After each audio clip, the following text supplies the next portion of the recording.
Ya, kemudian yang berikut untuk klasifikasi uang di sini ada terbagi atas 3. Yang utama yaitu full bodied money, kemudian representative full bodied money, dan credit money. Nah, kita akan melihat satu-satu apa bentuk dari masing-masing klasifikasi tadi.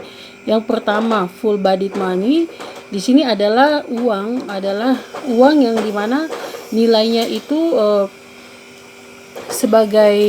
nilainya sebagai barang itu sama dengan nilainya sebagai uang. Maksudnya begini, dalam sejarah uang ini kita kenal uang itu berupa barang, seperti misalnya ada simbol-simbol yang digunakan: ternak, beras, kain, emas, mata kapak, dan barang-barang berharga lainnya, piring, ya.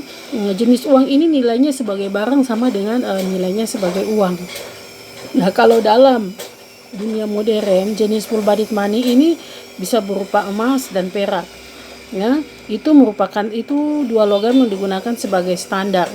Nah, biasanya full bodied money ini dikeluarkan oleh pemerintah. Nah, ada dua hal di sini, mengenai full bodied money yang perlu dijelaskan karena sering terjadinya kesalahpahaman, ya. Sehingga perlu dijelaskan di sini bahwa yang pertama, full bodied money itu adalah uang yang nilainya sebagai barang sama dengan nilainya sebagai uang. Nah, ini tidak berarti bahwa nilainya sebagai uang itu tetap. Jika harga dari 1 unit emas misalnya dinyatakan tetap dalam mata uang nilainya tetap, maka kemampuan membeli akan berbanding terbalik dengan harga barang lain.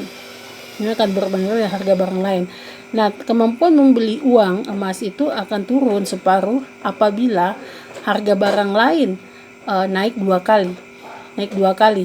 Nah, jadi meskipun harga emas tetap, kemampuan untuk membeli itu pasti dapat berubah-ubah. Itu yang pertama. Kemudian yang kedua, itu tidak selalu benar bahwa nilai uang, ya, ditentukan oleh jumlah, dalam hal ini stok barang. Misalnya di sini kita gunakan standarnya emas atau perak, ya, yang dipergunakan untuk membuat uang serta permintaan untuk penggunaan barang tersebut sebagai barang yang non uang. Nah, namun sebenarnya nilai uang, kemampuan membeli di sini ditentukan oleh jumlah atau stok banyaknya barang tersebut, serta bagaimana permintaan total. Permintaan total ini untuk penggunaan barang tersebut sebagai barang non uang dan uang. Nah, biasanya permintaan barang untuk digunakan sebagai uang merupakan bagian terbesar dari permintaan total. Nah, itu adalah dua hal utama yang sering terjadi kesalahpahaman mengenai full bodied money. Nah, kemudian yang kedua adalah representative full bodied money. Nah, biasanya yang di representatif ini terbuat dari kertas, ya. Dengan demikian nilainya sebagai barang itu tidak ada, ya, atau kita sebut dengan nol. Nah, uang jenis ini itu mewakili representatif dari jumlah barang atau logam, di mana nilai logam sebagai barang itu sama dengan nilainya sebagai uang. Contohnya, misalnya surat emas di sini atau gold certificate itu yang beredar di Amerika,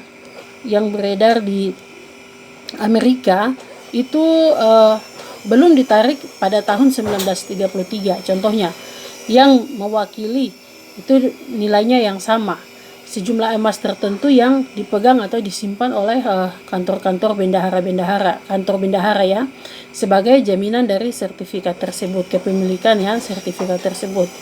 Nah, keuntungan sertifikat emas ini adalah sangat mudah untuk bisa melakukan transaksi besar-besaran. Sebab kenapa?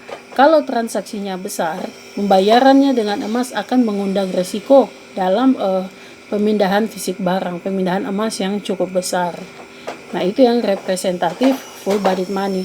Kemudian yang ketiga adalah credit money. Credit money adalah di sini jenis uang yang dimana nilainya sebagai uang itu lebih besar daripada nilainya sebagai barang. Nah, dalam keadaan tertentu biasanya nilai sebagai barang itu tidak penting seperti uang kertas yang kita lihat sehari-hari. Pertanyaan yang timbul, bagaimana sekarang kita memelihara nilai sebagai barang ini lebih rendah dari nilai uang, ya, atau kemampuan membeli tadi, ya. Caranya adalah bagaimana caranya? Nah, caranya adalah dengan membatasi, adalah dengan